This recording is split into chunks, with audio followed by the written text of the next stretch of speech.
Eu sei que há muitos benefícios ao pular e isso é algo que você defende muito.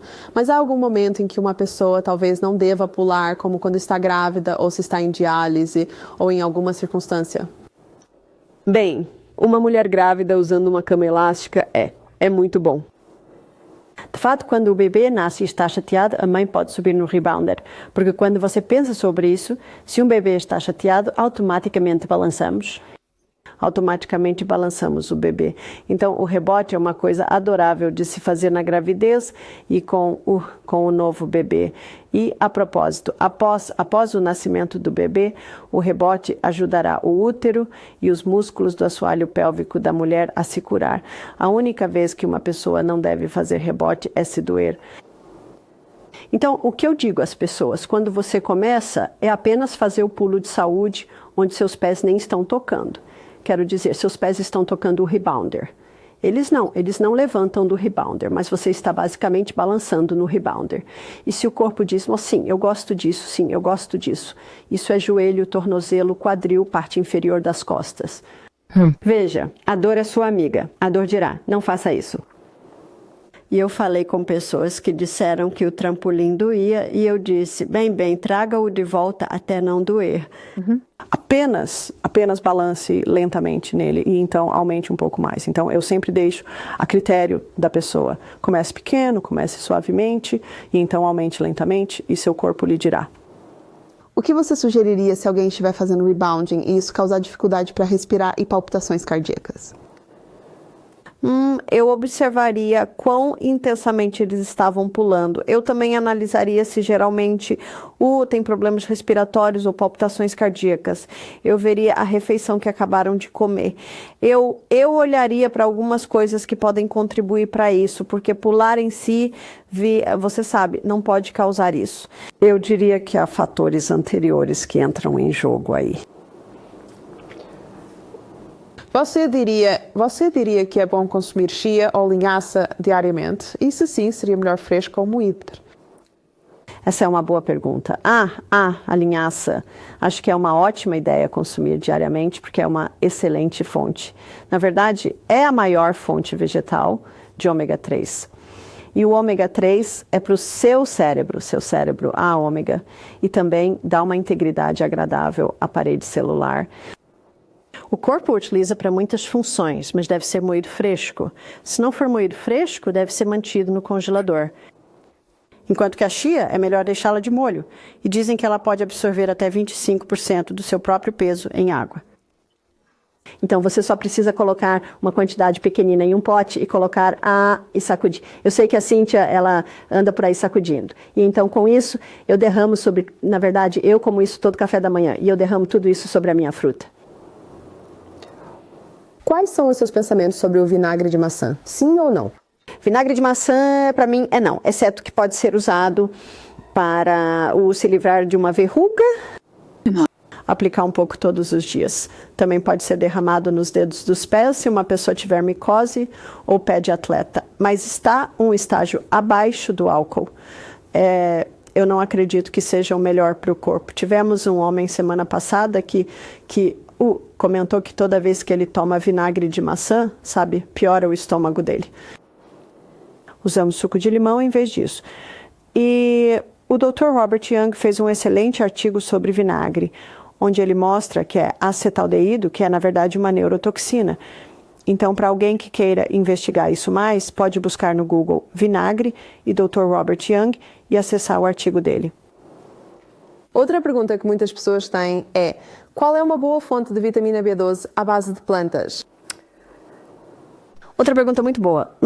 Muitas pessoas não sabem que a B12 é uma bactéria transmitida pelo ar. Se você tem uma macieira com maçãs e está comendo as maçãs da árvore, você está recebendo um pouco. Quando colhe sua salsa e coloca direto na refeição, você está recebendo um pouco. É uma bactéria aérea. Obviamente, eu lavaria minha salsa se tivesse alguma sujeira ou esterco nela. Mas pela forma como minha salsa cresce, está alta e acima de tudo isso, então geralmente não a lavo. Se houvesse animais por perto, eu definitivamente lavaria. Se houver cães ou gatos. Então, é preciso um pouco de discrição aí. Mas apenas uma ilustração para mostrar que a bactéria é uma bactéria transmitida pelo ar. Dr. Neil Nedley, em seu livro Proof Positive, é um excelente livro, tem uma enorme quantidade de informação lá. Ele tem uma pesquisa que mostra que a vitamina B12 pode ser encontrada em vegetais de raiz cultivados organicamente. Existe algum tipo de cafeína ou quantidade de cafeína que seja segura para consumir? Agora, quando eu digo não muito, algumas pessoas gostam de fazer tipo uma fatia ou sobremesa com um pouco de cacau e um pouco de alfarroba.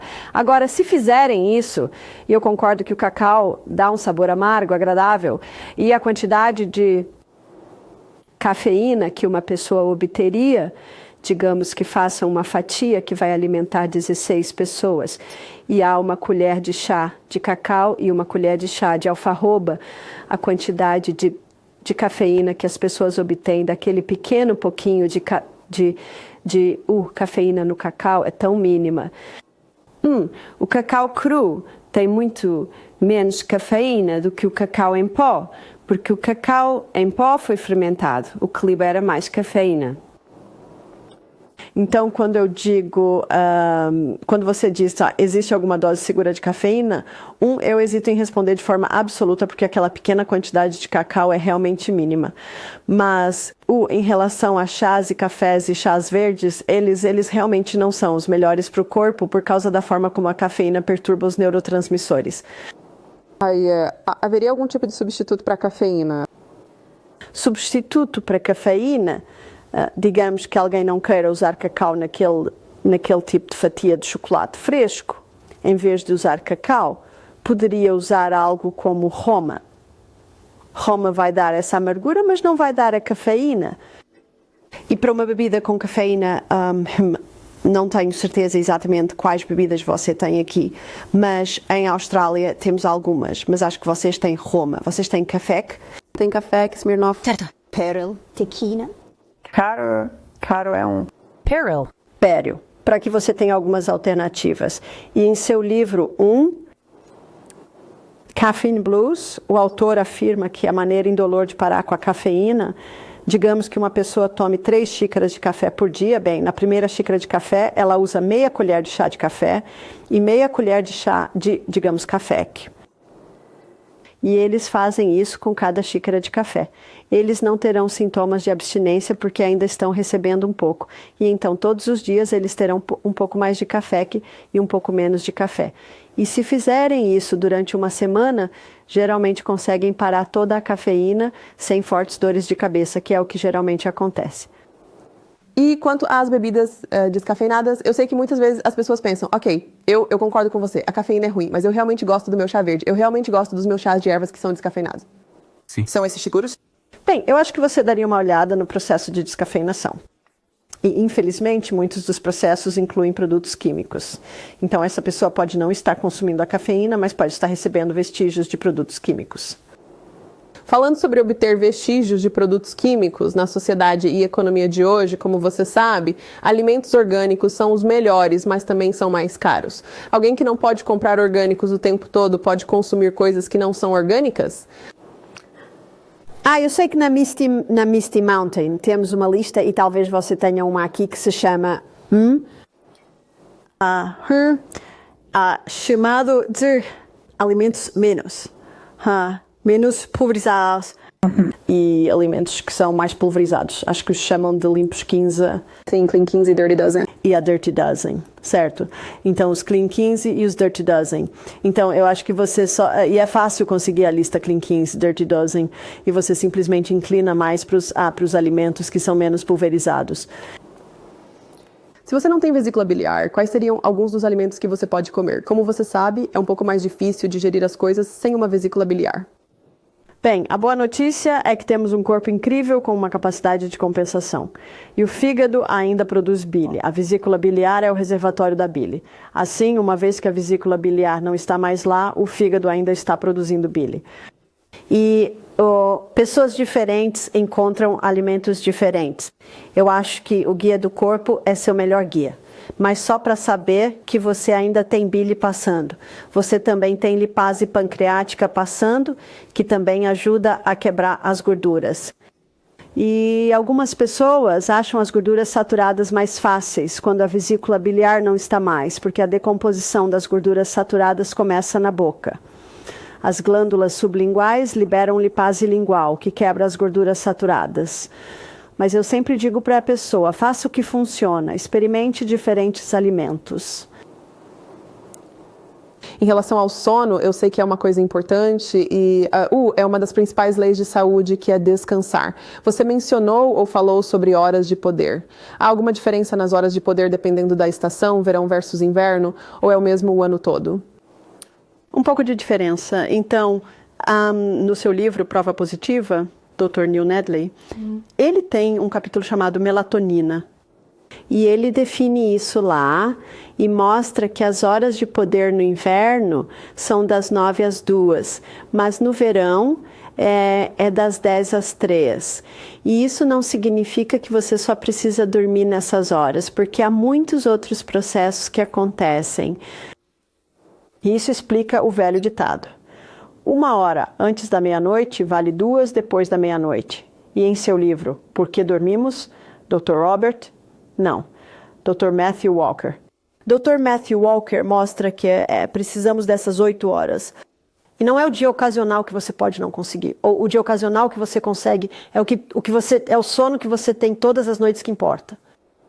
E se você não conseguisse fazer isso, se não conseguisse escapar disso de vez em quando, eu nem conseguiria voar. Embora devo dizer que consegui 7 horas no caminho para cá, o que foi bem fenomenal.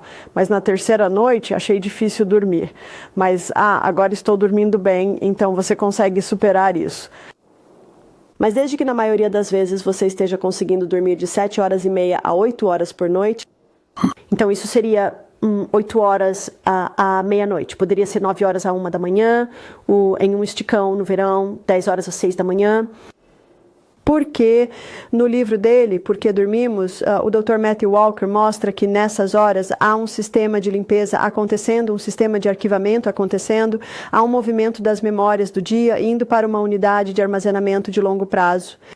E o sistema de limpeza está limpando pequenos depósitos calcificados que podem começar, e é por isso que estão descobrindo que pessoas com Alzheimer têm esses depósitos calcificados acumulando-se no córtex pré-frontal, são chamadas placas amiloides. E ele cita algumas pessoas famosas como o Margaret Thatcher e Ronald Reagan, que se gabavam de dormir 5 horas por noite, mas ambos acabaram com demência severa. E ele mostra que se eles estivessem dormindo nas primeiras horas da noite, essas placas amiloides que fazem parte da demência não teriam se acumulado. Então, uma pessoa que tem demência ou Alzheimer tem alguma esperança? Bem, em seu livro Pare o Alzheimer Agora, o Dr. Bruce Fife, ele cita alguns casos de reversão com Alzheimer, uma vez que as condições certas foram implementadas, e ele defende o óleo de coco. Sim. Alguém que tem crescimento excessivo de levedura, quais são alguns dos alimentos que eles poderiam comer ou deveriam comer? Bem, o que é ótimo para o crescimento excessivo de levedura é o alho. E ficar longe dos açúcares refinados e até mesmo das frutas com alto teor de açúcar. E manter-se afastado das leveduras. Portanto, definitivamente nada de amendoins. Nenhum pão?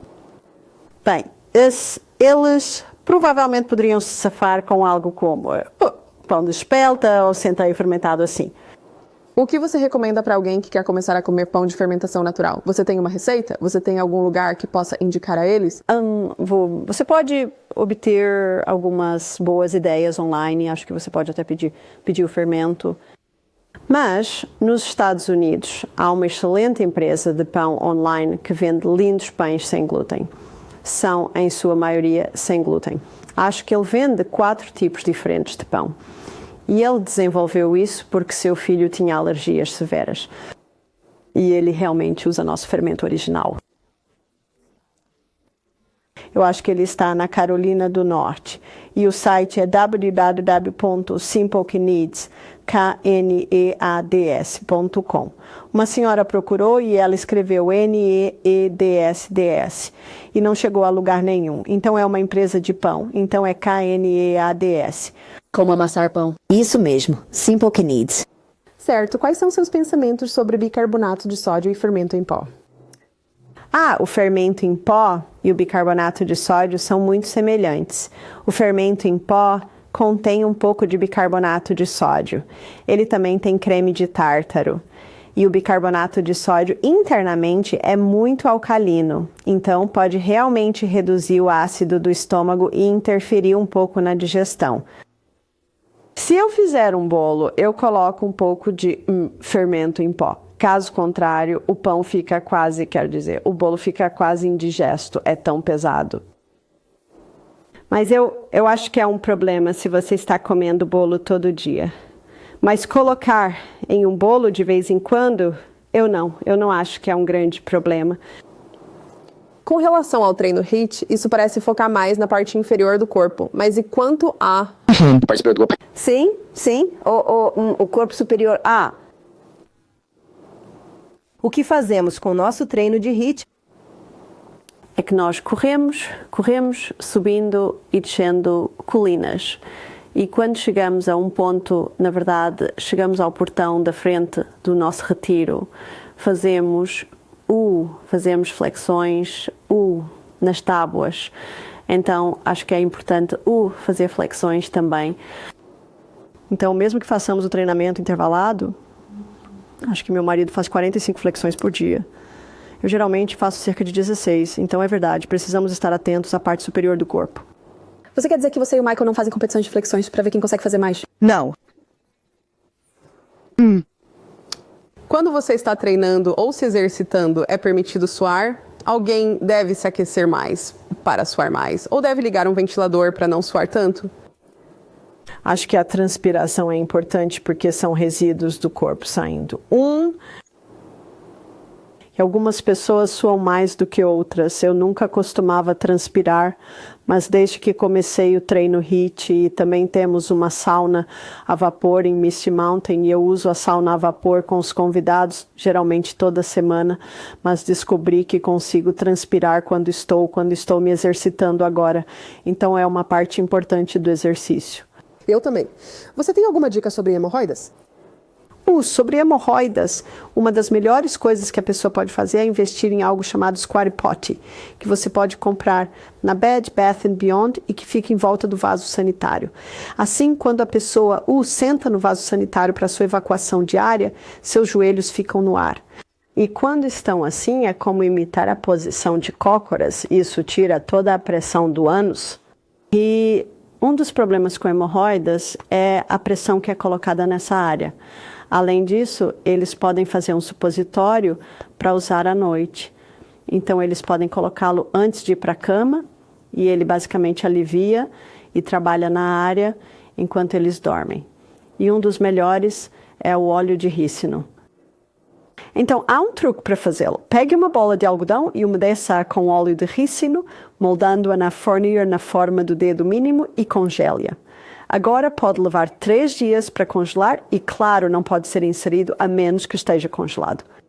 E assim, a pessoa insere isso pouco antes de dormir e o frio pode fazer com que as hemorroidas encolham um pouco e o óleo de rícino se dissolve na área e pode ajudar a diminuir e também a acalmar essas hemorroidas. Mas provavelmente uma das maiores coisas é verificar se a pessoa está bebendo água adequada, se está em uma dieta de fibras à base de plantas. Então, porque a constipação é um grande fator contribuidor para hemorroidas. Você mencionou o Squatty Potty. E se alguém não conseguir encontrar isso, existe uma alternativa? Sim, provavelmente não é uma boa ideia agachar no vaso sanitário por risco de quebrar a tampa, mas você pode comprar pequenos banquinhos em lojas de desconto, lugares assim. Então, essa é uma alternativa mais barata. Certo. O que pode ser feito para asiar? Para a síndrome do intestino irritável, temos uma irritação do revestimento do trato gastrointestinal e há certos alimentos que inflamam isso. E um deles é o açúcar refinado. Também o trigo inflama e também os laticínios inflamam. Existe uma erva chamada olmo escorregadio e eles podem tomar o olmo escorregadio.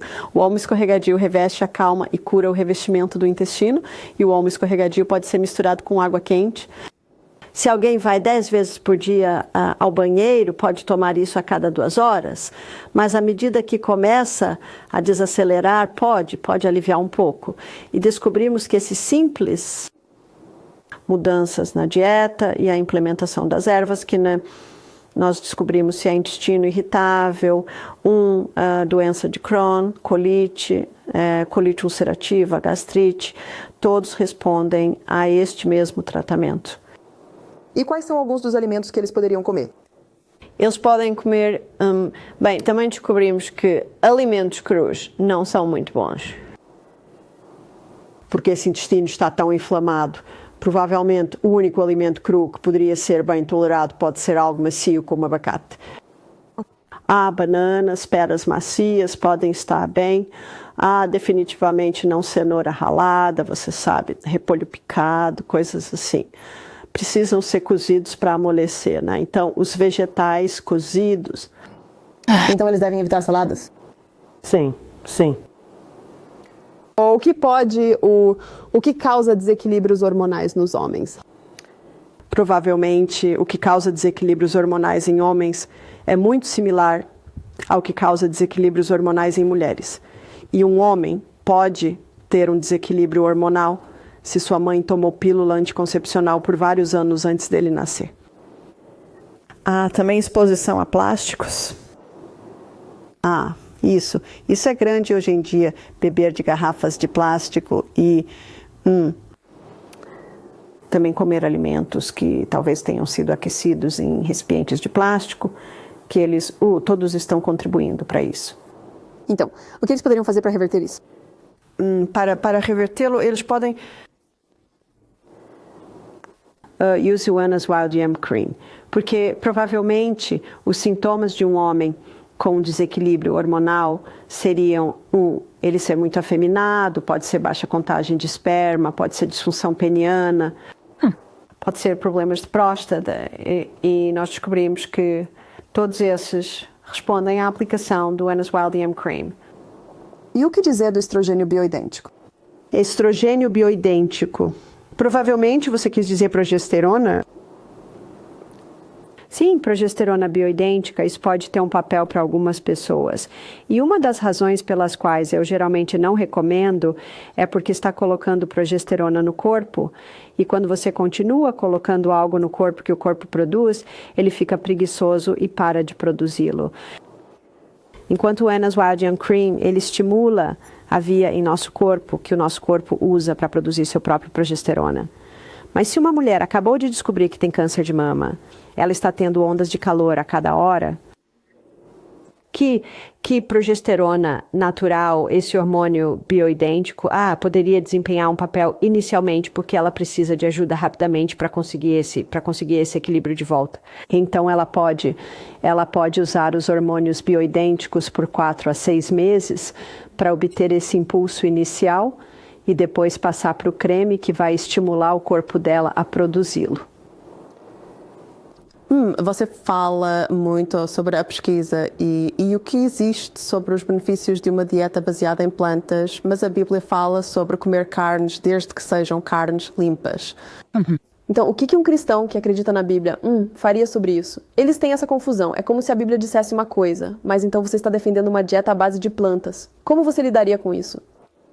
Bem, gosto de procurar o ótimo e você não pode melhorar a dieta do Jardim do Éden. E a dieta do Jardim do Éden era uma dieta baseada em plantas. E se você olhar para o consumo de carne na Bíblia, foi realmente após o dilúvio, sabe? Não havia tempo para as colheitas crescerem. Então puderam comer algumas das carnes limpas. E as pessoas me dizem, sabe, nós coletamos e matamos nossa própria vaca. É orgânica. Nós a matamos de forma humanitária. Congelamos, mantemos fresca. Eu só digo, bem, deixo isso com você. Mas, pessoalmente, eu prefiro uma dieta à base de plantas. Você conhece alguma maneira natural de ajudar com a apendicite? Com apendicite, você tem uma inflamação do apêndice. E por isso o gelo precisa ser aplicado imediatamente. E isso é do lado direito. Bem próximo ao quadril direito é onde está o seu apêndice. E isso reduzirá a inflamação. E ter 4 enemas seguidos para limpar o intestino, e após o quarto, a enema você pode alcançar ao redor do cólon e limpar o intestino, pode aliviar a pressão sobre o apêndice, e é bem possível que isso possa evitar a crise. E o que alguém que precisou ou acabou tendo que remover o apêndice, o que poderia fazer para compensar isso? Eles teriam que sempre manter a tensão no cólon, pois precisariam dar as condições certas para ele funcionar efetivamente. Porque uma das funções do apêndice é ser a lata de óleo do cólon, então ele lubrifica o conteúdo conforme passa. E a outra função que exerce é liberar um fluido antibacteriano, de modo que, se o que sai do intestino delgado é tóxico, acalma enquanto passa pelo cólon. E assim garantir que a pessoa tenha água adequada e uma dieta à base de plantas, porque vegetais têm grande quantidade de fibras. E aquele gel de semente de chia que eu mencionei sobre colocar no café da manhã é excelente para encorajar a evacuação regular do cólon. Mas outro ponto, se alguém teve o apêndice removido, pode haver frequentemente um acúmulo de tecido cicatricial na área. E compressas de óleo de rícino na área podem ajudar a quebrar esse tecido cicatricial. Falando sobre tecido cicatricial, e até estrias gestantes, podem usar óleo de rícino no abdômen com segurança? Sim, eles podem. Além do seu livro Self-Heal by Design, há algum outro livro que você escreveu? Não há, embora, na verdade, há, só não está impresso ainda. E é um livro que estamos intitulado Sustain Me. Na verdade, apenas um manual de remédios naturais. E esperamos que saia com sorte nos próximos 6 meses. Você mencionou antes os perigos de comer e beber juntos. Pode explicar um pouco sobre isso? Certo. Certamente é um hábito comum na maioria das nações industrializadas. Mas o que beber durante as refeições faz é diluir os sucos digestivos. Então, o que você está fazendo quando bebe durante a refeição é comprometer ou inibir o seu processo digestivo. E o que o corpo ou o estômago tem que fazer, ele tem que parar a digestão. Tem que absorver aquele fluido para levar o estômago de volta a um estado mais ácido, porque é apenas em um estado ácido que as enzimas podem funcionar. E então retornar à digestão. Na verdade, o Dr. William Beaumont, em seu livro sobre digestão, ele mostrou que pode atrasar a digestão a ponto de ainda haver algum café da manhã no estômago no fim do dia, quando a pessoa está bebendo muito líquido com as refeições. Se alguém estiver com sede após a refeição, eu digo, claro, tome um gole. Você sabe, um gole não vai ter um grande efeito. É mais quando copos grandes são tomados junto com a refeição que isso pode inibir o processo digestivo. Então, e quanto às sopas? E quanto às sopas? Com sopas, não é uma quantidade enorme de líquido. E a sopa é quente e rica em minerais. Então isso é absorvido muito rapidamente, do estômago. E quem tem boca seca e não consegue produzir muita saliva? O que pode causar isso? Não tenho certeza do que poderia ser a causa disso. Seria necessário investigar por quanto tempo isso estava assim, se algo aconteceu que poderia ter causado isso. Conheço algumas pessoas que tiveram câncer na boca ou na língua e fizeram radioterapia que queimou as glândulas que produzem a saliva. E isso certamente parou isso. Então, sempre investigaríamos para descobrir por que isso aconteceria. Agora, respirar pela boca causaria boca seca? Qual é a maneira correta de respirar? Respirar pela boca pode definitivamente causar boca seca. Então, eu sempre perguntaria, por que alguém está respirando pela boca? E geralmente é por causa de um acúmulo de muco no nariz, então não está desobstruído. Mas o que a pesquisa mostrou, de fato, houve uma pesquisa feita em macacos, onde os narizes foram tampados por 6 meses e todo o rosto deles mudou. O maxilar caiu, a boca ficou aberta o tempo todo.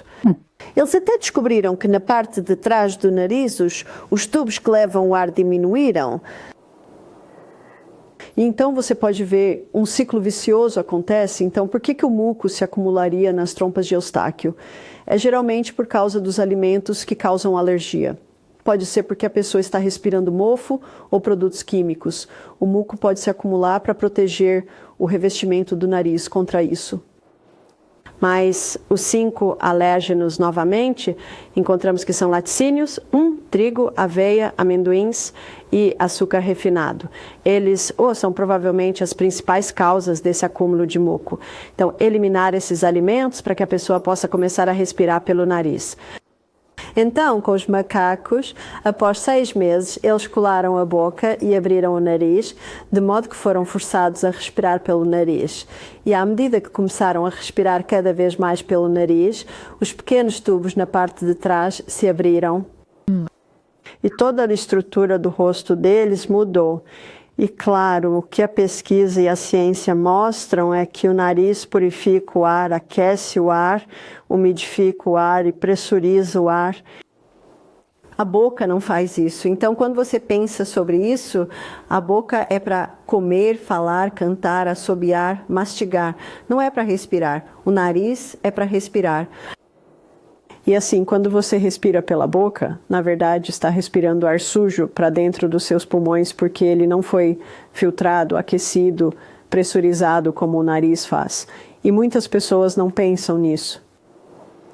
Então você mencionou alguns, embora os macacos que estavam com o nariz bloqueado começaram a ter os buracos no nariz fechados. Isso mesmo. Isso dá o significado de se você não usar, você perde. Um significado diferente. Sim, faz. Falando em alérgenos, com os 5 alérgenos que você mencionou, isso tem algo a ver com febre do feno também? Ou o que causa febre do feno ou alergias sazonais? Bem, descobrimos, e isso é o que descobrimos, quando as pessoas param com os 5 alérgenos, sua febre do feno melhora. Quando as pessoas param com os 5 alérgenos, então elas não têm mais alergia aos ácaros. Quando as pessoas param com os 5 alérgenos, eles não têm mais alergia a cavalos. Descobrimos que todos os tipos de alergias a diferentes coisas desaparecem quando as pessoas param com os 5 alérgenos.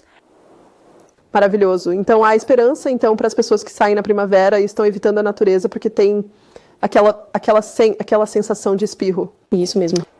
Caiena. Você defende muito e fala bem de caiena, mas há uma confusão porque existem especiarias que são irritantes para o nosso estômago. Porém, a pimenta caiena tem um pouco de um toque forte. Pode explicar isso, por favor? Então eu posso porque, como fitoterapeuta, estudei os ativos das ervas. Então, as ervas que são irritantes para o revestimento do estômago são mostarda, pimenta chile e pimenta do reino. Elas são definitivamente especiarias que irritam o revestimento do intestino. Enquanto a pimenta caiena é um estimulante, mas não é um estimulante do sistema nervoso como o álcool, drogas, cafeína, é um estimulante do sangue. E Levítico 17:11 diz, a vida da carne está no sangue. E, portanto, qualquer coisa que estimule o sangue é muito útil para o corpo. E o autor que traz luz sobre isso é Jethro Kloss. Ele escreveu um livro chamado De Volta ao Éden. Agora, ele escreveu isso talvez em meados dos anos 1800. Ele dedica meia página a cada erva e dedica 10 páginas à pimenta caiena. Eu acho que o único outro herb que ele dedica tantas páginas é a lobelia. Ele chama a lobelia de o relaxante definitivo e a pimenta caiena de o estimulante definitivo. Mas, novamente, não é um estimulante da maneira negativa que algumas pessoas veem. é um estimulante do sangue. Então, essa é uma maneira positiva. E ele cita 2 médicos em Back to Eden. Um médico diz, é impossível abusar da pimenta caiena. E o outro médico diz, ela nunca causará uma lesão. Em outras palavras, nunca causará uma queimadura ou uma úlcera. E estou ajudando uma jovem na Austrália, no momento, que perdeu a ponta dos seus três primeiros dedos em um acidente de moto, e ela tem tomado 2 cápsulas de pimenta cayenne 3 vezes ao dia. E está tendo um efeito analgésico, porque cayenne é um analgésico. Então Então ela está tomando isso internamente para os dedos dos pés? Analgésico. isso ajudou. Ela está dormindo à noite após tomar a pimenta cayenne. Então, quais são todos os há muitos benefícios. Você me mencionou o quê? 8 páginas em Back to Eden, foi o que disse? Ou 10 páginas? 10 páginas, pode brevemente do que você se lembra apenas mencionar. Quais são alguns dos benefícios da pimenta caiena? Bem, como um estimulante do sangue está estimulando o movimento do sangue, e o sangue, como diz a Bíblia, é a vida da carne. Tem o oxigênio, leva os nutrientes, leva a água. Ele leva os resíduos embora e também transporta os glóbulos brancos. Então, qualquer área do corpo que precise de cura ou precise de um impulso de cura, a pimenta caiena levará para essa área. Então, você pode usá-la como compressa na parte externa do corpo, se as pessoas perderam a sensibilidade nos pés, pessoas com pés frios, neuropatia periférica. A pimenta caiena na planta dos pés é um excelente remédio para levar sangue para essa área. Qualquer área do corpo em que alguém perdeu a sensibilidade, talvez por um derrame ou um acidente de carro, pode aplicar compressas de pimenta caiena para trazer cura para essa área. Glândula tireoide hipoativa, a pessoa pode colocar uma compressa de pimenta caiena na tireoide e isso ajudará a reativá-la.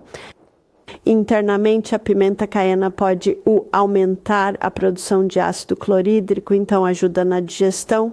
Quando entra no sangue, ele dilui o sangue. É um vasodilatador. Isso significa que abre todos os capilares e fortalece a parede arterial. Então, isso é apenas um toque nas maravilhas da pimenta caiena. Então deveríamos ter isso no nosso kit de primeiros socorros? Absolutamente. O que pode ser feito para cataratas de forma natural?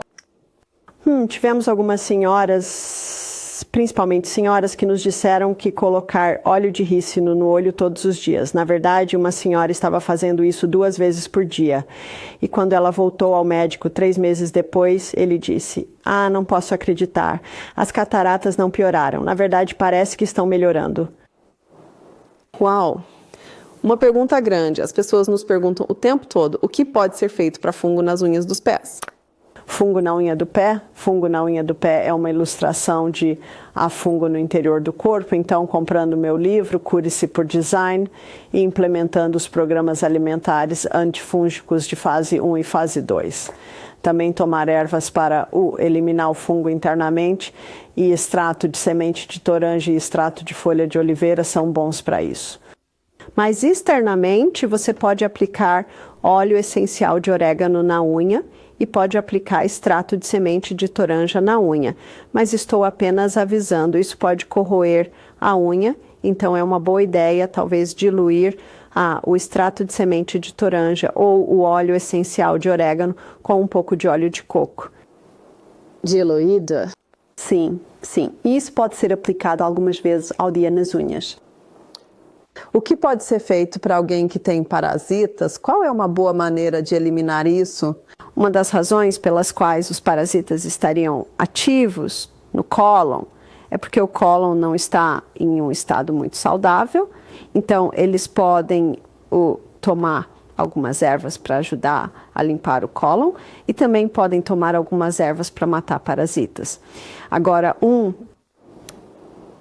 a semente de abóbora. A semente de abóbora tem alguns ativos amargos que parasitas e vermes odeiam.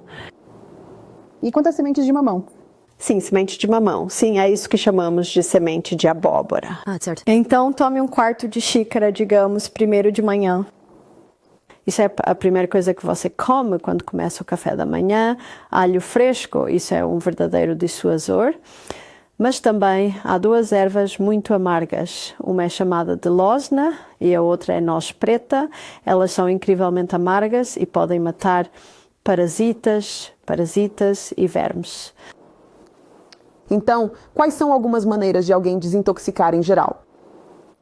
Uma das melhores formas de desintoxicar é o parar de comer por alguns dias. Quando paramos de comer, todas aquelas energias que normalmente vão para a digestão agora começam a limpar e desintoxicar através do corpo. Mas na Living Springs fazemos sucos a cada 2 horas e o suco principal é 80% cenoura, 10% maçã, 10% aipo. E isso pode ser tomado a cada 2 horas. Às vezes adicionamos um pouco de pepino, às vezes adicionamos um pouco mais de verduras, às vezes adicionamos um pouco de gengibre, às vezes um pouco de beterraba, assim alternamos um pouco os sucos. Portanto, 2 dias apenas com sucos é uma ótima desintoxicação. O que você sugeriria para a escarlatina? Febre escarlate é algo que você não ouve muito hoje em dia, mas, eu conversei com uma senhora idosa. Na época, eu tinha 25 anos, ela tinha 85, e ela me disse, este é o remédio para a febre escarlate, suco de abacaxi. Porque parece que há uma constrição acontecendo ali e o ácido do abacaxi vai romper isso. Então apenas suco de abacaxi fresco? Sim. Ou com a pele? Bem, ela disse que até mesmo o suco de abacaxi que você compra serviria. Sabe, é interessante que ela me disse isso há muitos anos e eu não pensei nisso até você me perguntar. E eu acabei de lembrar que foi isso que ela me disse. Interessante. Algum remédio natural para enjoo matinal? Nossas gestantes querem saber, né? O que faço? Estou vomitando, estou me sentindo péssima. Sim, bem, minha pobre filha, Emma, ela vomitou todos os dias de todas as suas gestações, todas as suas 6 gestações. E ela descobriu que o que ajudava era cheirar óleos essenciais. Ela costumava ter óleo essencial de hortelã-pimenta. Que ela cheirava, ela descobriu que bebericar chá de gengibre fresco ajudava. Algumas mulheres descobriram que magnésio ajuda, algumas mulheres descobriram que um ajuste com o quiroprático pode ajudar. Então é uma questão de tentar essas coisas. Geralmente, após 3 meses, o enjoo matinal diminui. Agora, ouvi falar de mulheres que comem, bolachas salgadas, porque o sal ajuda com a náusea. Você diria que ao invés disso, talvez sal celta? Claro, sim. Sim. Você tem algum remédio para ranger de dentes e apertar a mandíbula? Certo, para ranger os dentes e apertar a mandíbula, provavelmente é uma boa ideia a pessoa visitar um osteopata. Osteopatas são muito bons em manipular a mandíbula. Pode haver um pouco de desalinhamento ali, pode ser que precisem de um protetor bucal enquanto dormem para apenas proteger os dentes. Óleo de rícino ou emplastros de carvão podem ser usados em animais de estimação? Certamente pode, sim. As mulheres grávidas podem usar pimenta caiena com segurança? Absolutamente, absolutamente. Como você aconselharia alguém a tratar melasma? Então, o melasma é a descoloração da pele e geralmente é resultado de um desequilíbrio hormonal. Hormônios certamente afetam isso. Eu sei que em todas as gravidezes eu ficava com manchas marrons no rosto e percebi que minhas filhas também ficaram. E eu também conheci um jovem cuja mãe tomou a pílula durante muitos anos antes de tê-lo e ele agora está com um pouco mais de 40 anos e tem isso no pescoço e nas costas. Agora, o tratamento médico para isso é clarear a pele, o que soa bastante severo, e então essa pessoa nunca pode permitir que o sol toque a pele dela. Então, a pessoa que tem isso pode usar o Anna's Wild Gem Cream. O equilíbrio dos hormônios pode ajudar. Falando do creme de inhame selvagem da Ana, também tivemos muitas mulheres que passaram por histerectomias totais ou parciais nos contatando, querendo saber: o creme da Ana ainda é bom para mim? Posso ainda produzir hormônios mesmo que todas as minhas partes tenham sido removidas? Você pode abordar isso, por favor? Sim, elas podem, porque se os ovários são removidos, então as glândulas suprarrenais entram em ação e as glândulas suprarrenais liberam um pouco desses hormônios. Então, o Anna's Yum Cream ainda é apropriado para mulheres que fizeram histerectomias.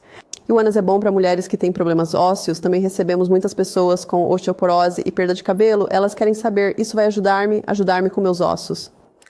Absolutamente. Existem 2 hormônios principais que são produzidos. Um é a progesterona, esse é o hormônio-chave. É a partir da progesterona que o estrogênio é feito e a testosterona é feita. E o estrogênio estimula as células osteoclastas. Então, suas células osteoclastas são as que removem o osso velho. Suas células osteoblastos são as que produzem novo osso. E é a progesterona que estimula as células osteoblastos.